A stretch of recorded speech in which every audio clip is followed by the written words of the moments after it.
Time for what's become our weekly check-in with Quincy School Committee Vice Chairman Anthony Andronico to get an update on the weekly school committee meetings that are happening now. Anthony, good to see you.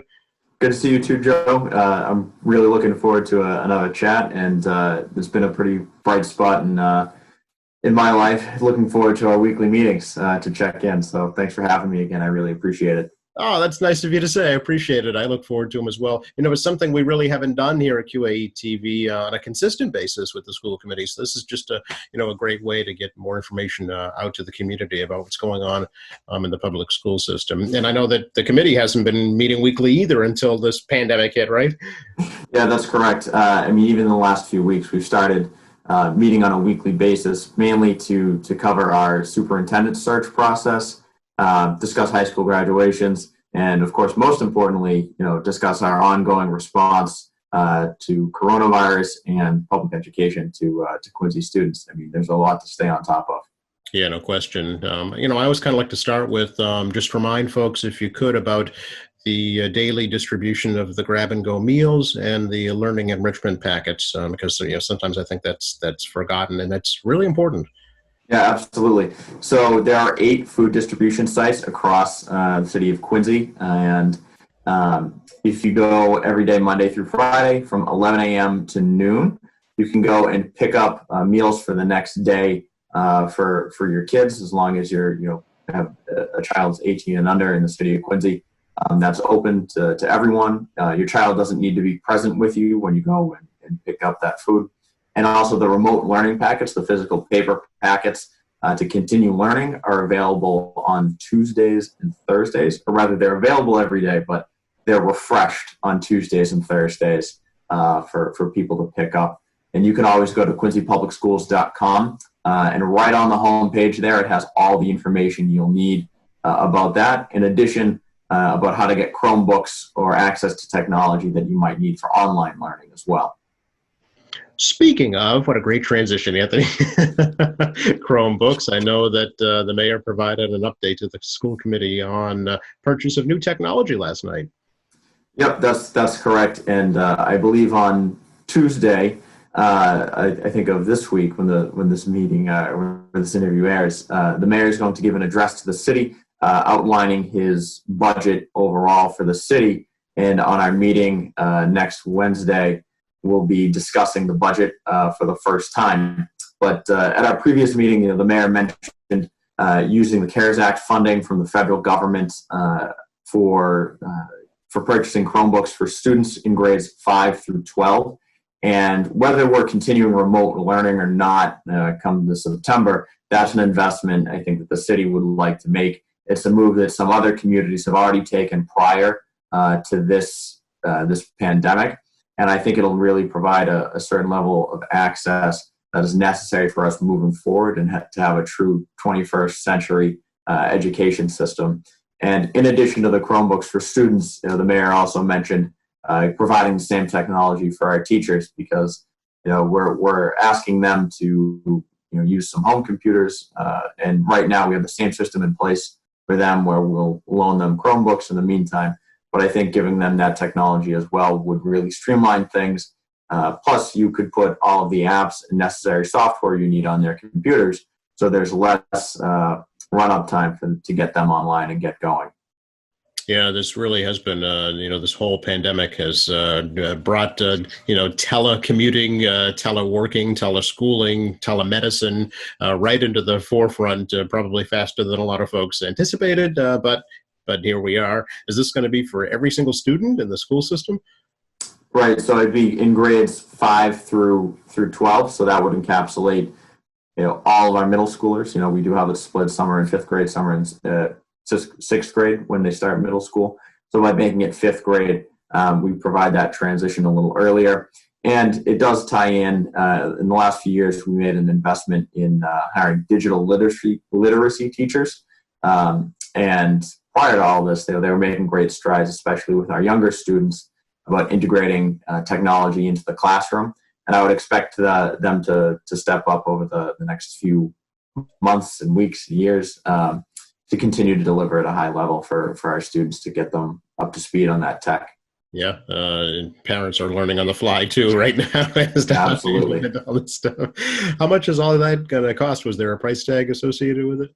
Yeah, there was. So the mayor noted that the estimate for the students is 2.2 or 2.3 million, and the rough estimate for the teachers, we're still running the numbers to double check it, is another $1 million. So that includes the software. I mean, there are far more students than there are teachers. Um, Right. that's mainly on the software side. But those numbers are still coming in. And again, that money is coming from the federal government and the CARES Act. And the mayor is free to use that money however he sees fit. But, we've talked about it at the school committee, I'd say, over the last month and a half to 2 months now about making that investment because it's needed, frankly. Great. It's it's almost coming like pens and paper were years ago, and it's that essential as I'm learning in my line of business too. Right. Can we talk a little bit about, speaking of writing, there is an essay contest that is underway within the Quincy Public School System to kind of help catalog this whole crisis and what kids are going through. Right. And I want to give a shout out to Ward 3 Councilor Ian Kane, who spearheaded this and partnered with the mayor and Quincy Public Schools and a bunch of community partners that stepped up to sponsor an essay contest for all Quincy Public School students. Essentially, the contest is for students to write an essay about their experience through this public health crisis, how they're feeling. It's roughly a 500-word essay. And the deadline for that, I believe, I just want to double check, is Wednesday, May 20th. And they can submit it at info@highpointgp.com. And again, the deadline for that is Wednesday, the 20th. But I think it's a really great way for students to express their feelings, give them another outlet. And not to mention, there is a cash prize for first, second, and third place at each grade, at each level. And that's all thanks to Councilor Kane and his work behind the scenes. So hats off to him for a really great community initiative.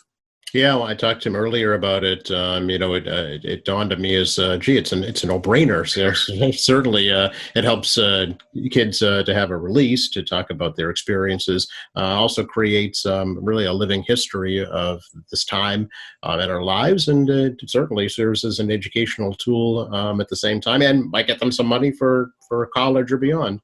Right. I'm really looking forward to reading those essays. It's always insightful to see what our students think, and looking forward to it. Yeah, likewise, and I'm sure there'll be some heart-wrenching and heartwarming stories, during this time, depending on how it's impacted their lives, for sure. And again, info@highpointgp.com, and I know that they're just looking for a Word document. Right, it's a great memory, Joe. Yeah, that hasn't failed me yet. Last time we talked, Anthony, I know we had chatted about the Student Opportunity Act, at the state level, which would be going into effect, for the next school year with increased funding. However, I'm sure there's going to be a delay with that. Right. So 2 meetings ago, the school committee asked for an extension from the state for that deadline. The deadline again was May 15th, and we received assurances that not only would we get an extension, but everyone in the state was going to get another extension.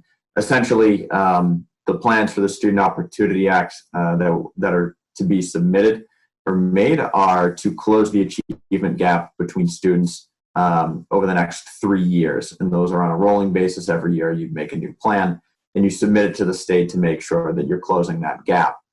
And in addition to the plan, the state was going to give funding to make those plans actually happen. Except at the time being, funds are a little tight at every level, so we're not even entirely sure if those funds are going to arrive. So with that, I know the commissioner of DESE plans to extend the deadline for everyone in Massachusetts, and I wouldn't be totally surprised if they put this on hold entirely for the next fiscal year at the very least. So when you're formulating next year's school budget, will you not take those funds into account, or how will that work? So as of right now, I know the mayor's putting together his initial budget proposal to give to us at our next meeting this upcoming week, and really it's sort of touch and go. I do work at the State House, and my understanding right now is that the House isn't even planning to put out a budget until July. There's a high likelihood that we could be running on a 1/12 budget, meaning a month-to-month budget at the state level to even figure out what our funding levels are. And that's going to make it increasingly difficult for school committees and cities all across Massachusetts to make those budgets. And really, it's no fault of our state leaders. We're just all in a difficult spot as far as what the economic outlook is going to look like. Hopefully things pick up and public health data indicates that we can fully reopen in the coming months, and the impacts aren't felt for a long time. But we can't be optimistic like that when we're making a budget. We have to deal in reality and where we currently are. So we'll see what happens as far as funding is concerned. But we'll have to operate on really a 1/12 budget as we move forward and be cautious with our spending levels. Well, how much would Quincy be receiving from the act if it were put into place? If it was fully implemented and we submitted our plans and we were going to carry out all those programs, we would be looking at roughly $6.5 million this fiscal year from the Student Opportunity Act. And that funding level would continue to increase over the next 7 years in order to get funding to the levels that were originally intended from the 1993 Student Education Reform Act. So let me ask you, Anthony, for a wish list. If you were to get the $6.5 million, what kinds of programs, personnel, policies would be implemented? Right. So again, all that funding would need to go towards either programs that are currently existing, partially existing, or non-existent at this point in time to help close the achievement gap. Essentially, what that is the gap between non-high need students and high need students. And high need students includes English language learners. It includes low income. And it also includes special needs as well. So those groups. What are you doing to make sure that the education that you're giving out is equitable for everyone and that you're really focusing on making sure everyone is up to a certain level? So I think really for us, we were focused on Special Education Center and programs to run there. So that would be where a large portion of the funding would go. We'd also streamline or really focus in on English language learner programs to make sure those are up and running as well. So we had only initially started to review the plan. I know Dr. Christofaro and the leadership team put a full plan together, and we were in the initial stages before this all happened of having a public forum to present those plans in full and receive feedback on it. And obviously that hasn't happened because of the public event cancellations and the circumstances that we're in with just continuing deadlines and pushing them. But it's hard to put a plan together with no funding. So we'll see what happens in the coming weeks, but I wouldn't necessarily expect those types of plans, but I would expect budget-wise for us to maintain level services and not to have any layoffs either this fiscal year or next fiscal year is our expectation moving forward. Okay, well, that's good news. And the mayor's looking at that same thing on the city side as well. And the city does own the building on Old Colony Avenue now, and I know that there will be some work done there, but obviously the program itself will have to be delayed.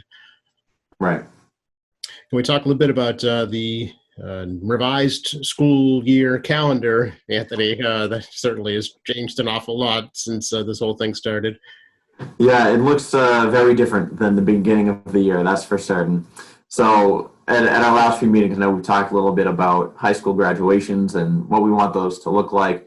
When can we have them? What will the ceremony look like? So we took a vote last night to remove the June 8th and 9th graduation dates respectively for our students. So graduation is not going to occur on those dates, or the ceremony won't occur on those dates. So what we've opted for instead is we decided the graduation ceremonies will be TBD. They're to be decided at a later date, but in our conversations, the mayor and the committee essentially agreed that we should look specifically at having a ceremony at Veterans Memorial Stadium with a socially distant way.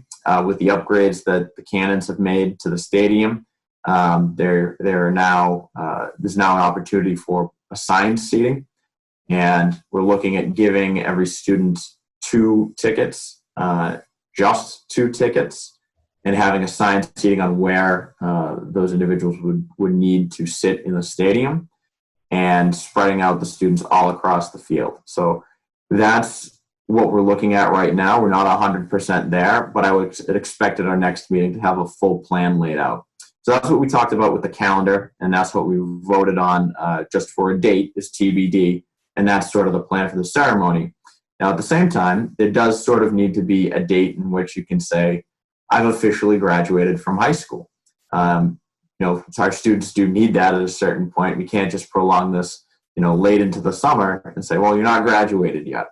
So we chose June 10th, Wednesday, June 10th, will be the official date where our seniors can say, I've graduated high school. And so we're working on a video tribute to the class of 2020 behind the scenes to air at our meeting on the 20th, and hopefully have some remarks. On the 10th, you mean, right? Yes, of course. Hopefully have some remarks just to commemorate that moment in time to say you graduated.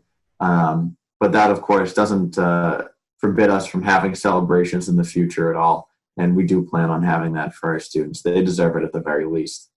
Okay, so the thinking now is just one ceremony for both high schools?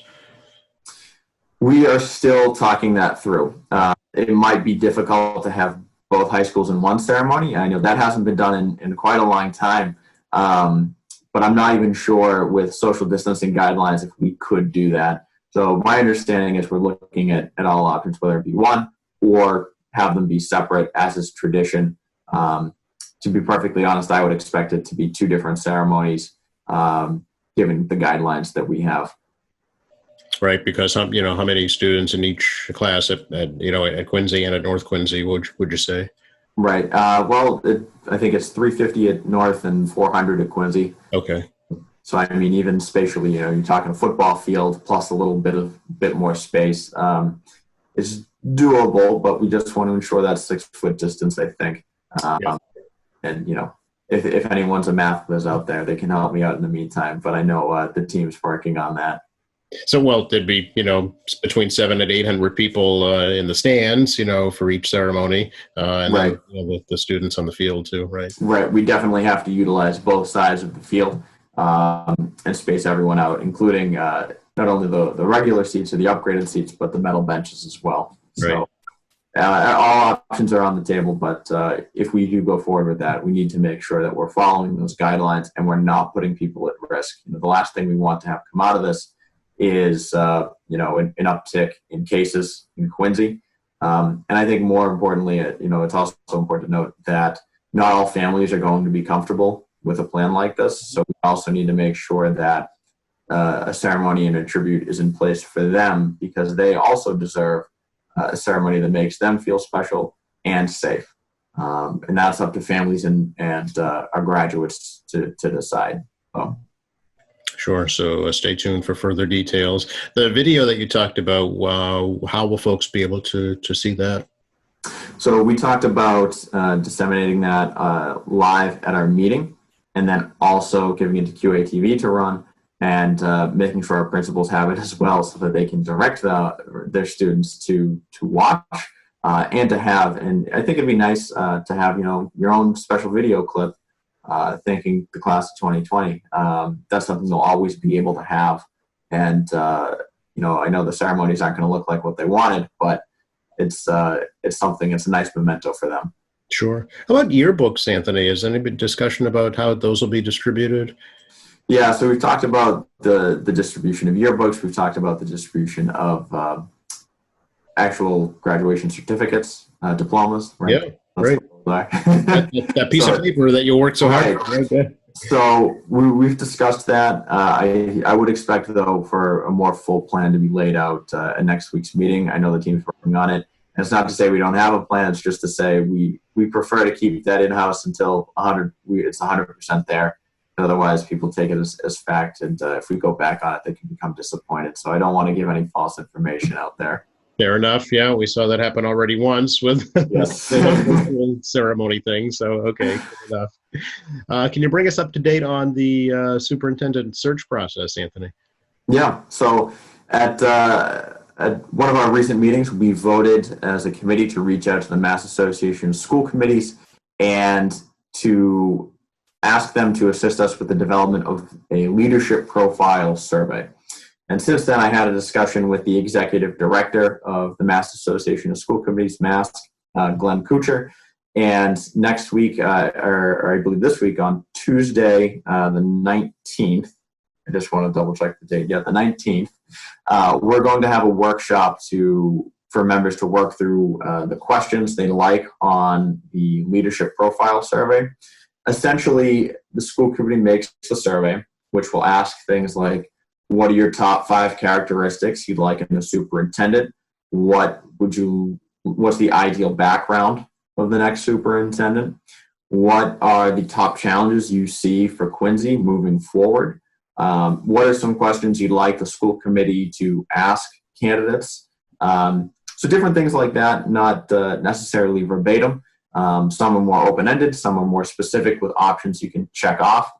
And really from there, you put it out to the community, and it's for parents to respond to, it's for students, it's for our teachers, it's for our administrators, and it's for our general community members that don't necessarily have a connection to QPS, but they have a connection to Quincy, and they have a right to have a say as well. So we take all that information, and then from there you develop a job description, and it helps the school committee better decide the individuals that should move forward in the search process, our finalists, and select the best leader for our community. And that's essentially the point. So we're going to have that meeting on Tuesday, the workshop to actually, instead of just talking about these things, actually doing the work behind it. But it's time we get moving on that, and I'm really looking forward to it. Okay, and it will be an actual paper survey, or how will folks be able to respond to it? Yep. So it'll be an online survey. Okay. And, the best way for us to prevent duplicates or a bot or someone from just taking the survey over and over again, the surveys typically record your IP address. So if someone's trying to game the system, we'll know. So just a warning to everyone out there, we'll not try to do that. Just one survey per person. Okay, very good. And, will that go on through the summertime, or what's kind of the time frame for that? Usually that survey is up for, I'd say, about 2 weeks. Oh, okay. But there needs to be a push by Quincy Public Schools and all of us on the school committee to make sure that everyone's aware of that survey, because that feedback is absolutely vital. And in addition, the Mass Association of School Committees is open to having focus groups with those different survey respondents to really drill down even more on what comments are in the survey and what those really mean. Sometimes a survey can encapsulate everyone's feelings. And all of those services, by the way, are free of charge for the city of Quincy. So that really helps us out as well. Sure. Obviously, given the current circumstances, focus groups will be remote. Like I'm guessing your Yes. meetings will be as well. Yeah. Yeah, absolutely. But certainly a different challenge. But at the same time, I think it gives people an opportunity to join that might not have been able to join otherwise. So I think it'll lead to some really great input from our community. And I can't wait to read the comments. But first, we need a survey. Yeah. Has there been any discussion at all, Anthony, about the fall and, if students will be back in the classroom or not? Yeah, so that's still delayed at the moment. I know recently Governor Baker laid out his 4-phase plan for reopening and the different levels. At the time, there was no mention of schools or even daycares or things like that. So really, I think we're in a spot right now where we need to be planning for either option. Opening, and what does that look like? What are the cleaning procedures? What are the entrance and exit procedures? There's a lot to talk through, and those discussions need to be happening because we have to be prepared for it. Yep. At the same time, we need to be prepared for remote learning to continue in September and continue learning. I think there are going to need to be updates in the fall if we're remote on what classrooms and learning actually looks like. And I would expect it to look a little bit different than it has right now. So we have to be prepped for both options, and our leadership team and our interim superintendent, Mr. Mulvey, have a lot of work ahead of them, and we have to make sure that they have the supports in place to complete that work. Yeah, it's going to be challenges either way, for sure. It's forging new paths here. It's uncharted territory, sure. Right. So we'll see how it goes, but it doesn't hurt to be optimistic, I think, at times like this. And I hope everyone continues to wash their hands, wear a mask when you go outside and you can't socially distance, and just be a little vigilant and mindful of the public health guidelines. Sure. For folks who want to reach out to you, Anthony, or the committee, what's a good way to do that? Well, the best way is usually through my email. It's anthonyandronico@quincypublicschools.com. If you have any questions, feel free to reach out to me. If you have questions for other members of the committee, you can always go to the quincypublicschools.com website. Just click the school committee tab at the top, and it has things like our agenda, minutes from prior meetings, video clips from those meetings if you missed one and you want to watch one. And most importantly, I think our email addresses for everyone on the committee. So that's the best way to reach us. And as always, we're here to listen and advocate. That's the role of the school committee. We're here for you and anything that you need. Great. Appreciate your time. Anything else you think we should touch on? No, I think we're good. I really appreciate it. And we'll touch base again next week, Joe. Sounds good. Be well. Thanks again, Anthony. Thank you.